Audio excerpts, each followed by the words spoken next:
کیا آپ جانتے ہیں کہ ایران، جس کی آبادی اس وقت 90% شیعہ کمیونٹی اور 8% سنی اور 2% غیر مسلم پر مشتمل ہے، یہی ایران تقریباً 850 سال تک سنی اکثریتی ملک تھا۔ ایران فتح کیسے ہوا، ایران میں بغاوتیں کیسے شروع ہوئیں اور کیسے ایران سنی اکثریت سے شیعہ اکثریت میں تبدیل ہوا، یہ تمام معلومات آج کی ویڈیو میں ہم آپ کو بتائیں گے۔ ناظرین، جو چینل پر نئے ہیں وہ چینل کو سبسکرائب کر دیں تاکہ ہماری آنے والی ہر ویڈیو آپ تک پہنچتی رہے۔ چلیے چلتے ہیں ویڈیو کی جانب۔ قادسیہ کی لڑائی مسلمانوں کے دوسرے خلیفہ حضرت عمر فاروق کے دور میں عرب مسلمانوں، جن کے سپہ سالار حضرت سعد بن ابی وقاص، اور ایران، جن کا سردار رستم تھا، کے درمیان میں ہوئی۔ اس میں مسلمانوں کو فتح ہوئی اور ایران مسلمانوں کے قبضے میں آ گیا۔ شاید آپ میں سے بہت سے افراد کے لیے یہ بات حیرت انگیز ہو کہ سن 651 عیسوی میں ایران کی فتح مکمل ہونے سے لے کر سن 1510 تک تقریباً 850 سال تک ایران ایک سنی اکثریتی ملک تھا۔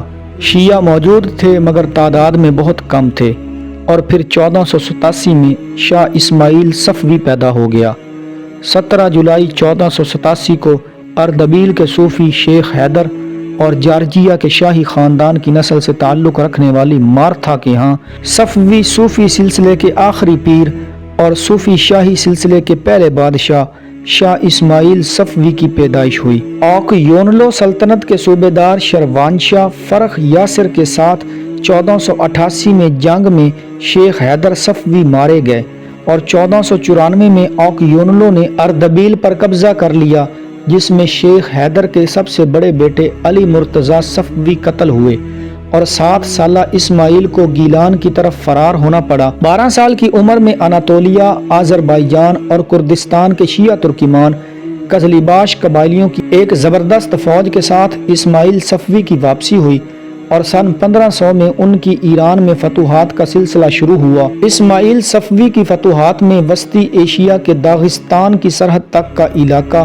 تبریز، کردستان، عراق، عجم اور فارس کے علاقے، ارض روم، مازندران، خوزستان، بغداد، آرمینیا اور خراسان شامل تھے۔ اس کی ایک اہم فتح وہ تھی جب اس نے مرو میں بخارا کے طاقتور حکمران شیبانی خان کی 28,000 کی فوج پر 17,000 فوجیوں سے حملہ کیا اور شیبانی خان کو قتل کر دیا۔ یہ اتنی اہم فتح تھی کہ اسماعیل صفوی نے شیبانی خان کی کھوپڑی کا جواہر سے آراستہ پیالہ بنوایا اور اسے پینے پلانے کے شغل میں لایا۔ بعد میں اسماعیل صفوی نے اس پیالے کو مغل بادشاہ بابر کو تحفے کے طور پر ارسال کیا، جو کہ شیبانی خان کے ہاتھوں شکست کھا چکا تھا اور وہ اس کا جانی دشمن تھا۔ اسماعیل صفوی ایک متعصب شیعہ حکمران تھا۔ بغداد پر قبضے کے بعد نہ صرف یہ کہ اس نے عباسی خلفاء کے مقبرے ڈھا دیے، بلکہ عظیم صوفی بزرگ حضرت شیخ عبد القادر جیلانی کا مقبرہ بھی اس سے محفوظ نہ رہ پایا۔ شاہ اسماعیل صفوی شیعہ مسلک کے نام پر مذہبی جنگ لڑتا تھا۔ اس نے جبراً اپنی سلطنت پر شیعہ مسلک نافذ کر دیا۔ اس وقت تک ایران ایک سنی اکثریتی ملک تھا، مگر شاہ اسماعیل صفوی نے سنیوں کو شدید جبر و تشدد کا نشانہ بناتے ہوئے 2 آپشن دیں، یا تو وہ شیعہ ہو جائیں یا پھر فوت ہو جائیں۔ ایرانی عقل مند قوم ہیں، انہوں نے زندہ رہنے کو ترجیح دی۔ اس وقت ایران کے شمال مغرب میں طاقتور عثمانی سلطنت کا سلطان بایزید دوم بڑھاپے کی وجہ سے سلطنت پر گرفت کھو رہا تھا۔ اس کے ولی عہد شہزادہ احمد نے بغاوت کر دی۔ اس زمانہ میں روایت تھی کہ بادشاہ تخت حاصل کرتے ہی اپنے تمام بھائیوں کو مروا دیتا تھا۔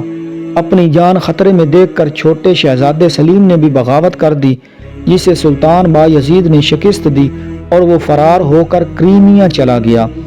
عثمانی سلطنت کے ایران سے ملحقہ علاقوں میں شیعہ آبادی موجود تھی۔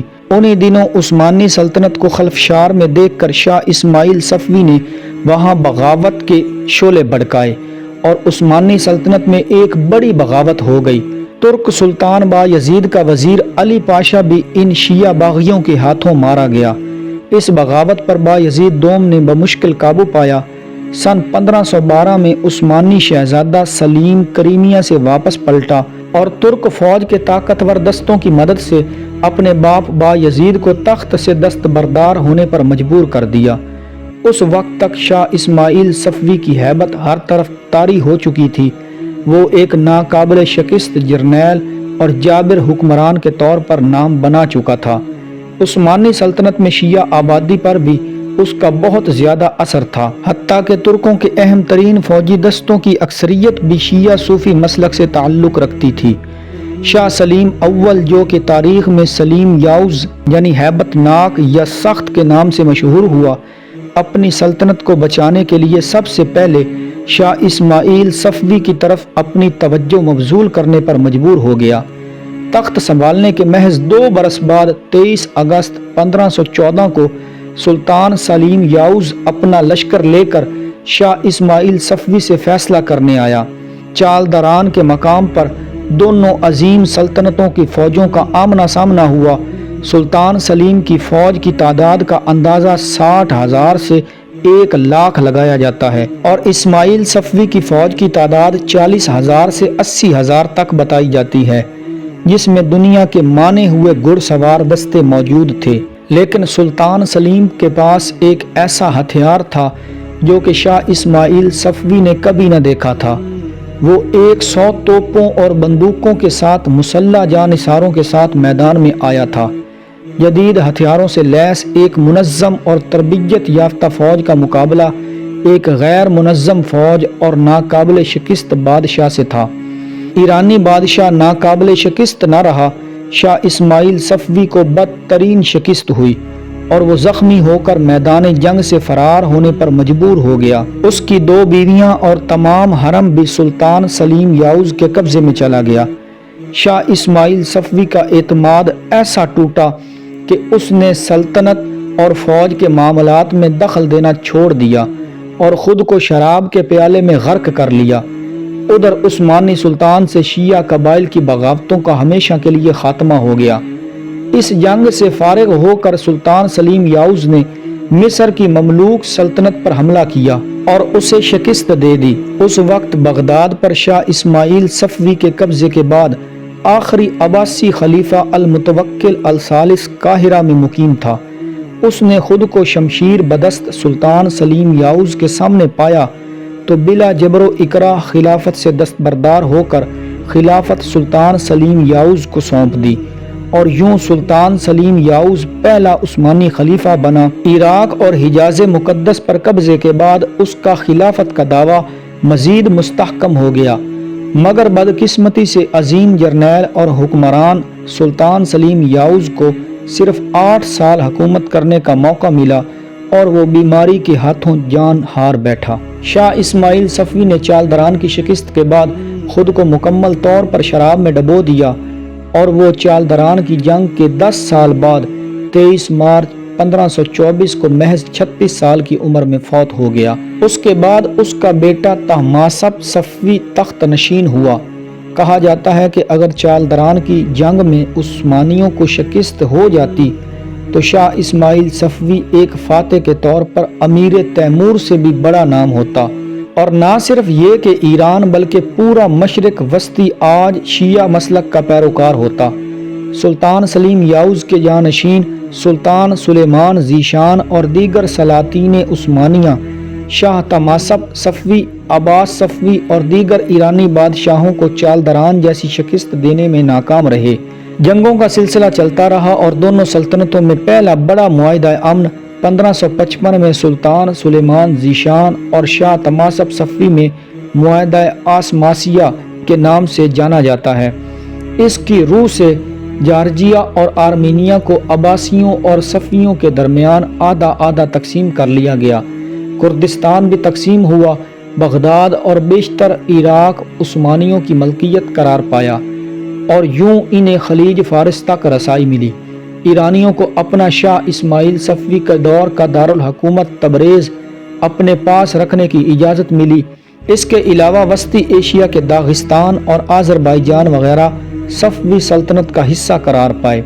سن 1639 میں ہونے والے معاہدے نے آسماسیہ کے معاہدے کو مزید مضبوط کیا۔ ان معاہدوں کی ایک اہم شق، جسے سنی عثمانیوں کی ایک بڑی فتح اور شیعہ صفویوں کے لیے کافی ذلت آمیز شک تسلیم کیا جاتا ہے وہ یہ تھی کہ صفوی سلطنت میں حضرت ابو بکر صدیق، حضرت عمر، حضرت عثمان، حضرت عائشہ اور دیگر صحابہ پر تبرہ بازی پر مکمل پابندی عائد کی جائے گی۔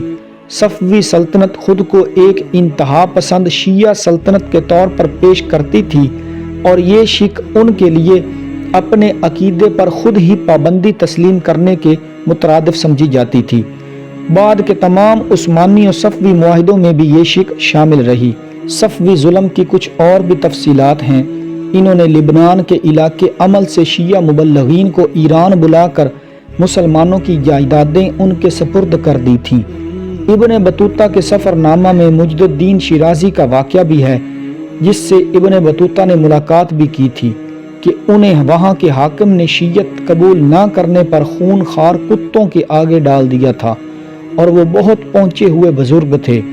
حاکم نے جب یہ دیکھا کہ کتے ان کے پاؤں چاٹ رہے ہیں تو اس نے فوراً سے سنی عقائد اختیار کر لیے تھے۔ اسی طرح گلبدن بیگم نے ہمایوں نامہ میں لکھا ہے کہ جب ہمایوں کو شیر شاہ سوری کے ہاتھوں شکست کھا کر ایران میں پناہ لینا پڑی تو وہاں کے صفوی حکمران نے اس کی مدد کے لیے 3 شرائط پیش کی۔